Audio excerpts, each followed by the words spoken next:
અંકલેશ્વર નજીકથી પસાર થતા નેશનલ હાઈવે 48 ઉપર આવેલા એક સ્ક્રેપના ગોડાઉનમાં સવારે ભીષણ આગ લાગતા ફાયર સાયરનથી વાતાવરણ ગુંજી ઉઠ્યું હતું. નવજીવન હોટલ પાસે આવેલા આ ગોડાઉનમાં અચાનક આગ ફાટી નીકળી હતી અને જોતજોતામાં આગે વિકરાળ સ્વરૂપ ધારણ કર્યું હતું. ધુમાડાના ગોટે ગોટા દૂર સુધી નજરે પડતા આસપાસના વિસ્તારમાં ભયનો માહોલ ફેલાયો હતો. ઘટનાની જાણ થતાં જ અંકલેશ્વર નગરપાલિકા નજીક આવેલી પીઆઈ ઇન્ડસ્ટ્રીઝની ફાયર ટીમ, અંકલેશ્વર અને પાનોલી ડીપીએમસીના કુલ 8 જેટલા ફાયર ફાઇટરો તાત્કાલિક ઘટના સ્થળે દોડી આવ્યા હતા.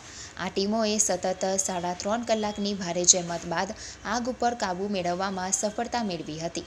આગના પગલે ઘટના સ્થળે લોકોના ટોળા એકઠા થઈ ગયા હતા, જેને કાબૂમાં લેવા માટે પોલીસનો કાફલો પણ પહોંચી ગયો હતો. પોલીસે ગોડાઉનની આસપાસનો માર્ગ કોર્ડન કરીને સુરક્ષા વ્યવસ્થા જાળવી હતી. સદનસીબે આ ઘટનામાં કોઈ જાનહાનિ થઈ નથી.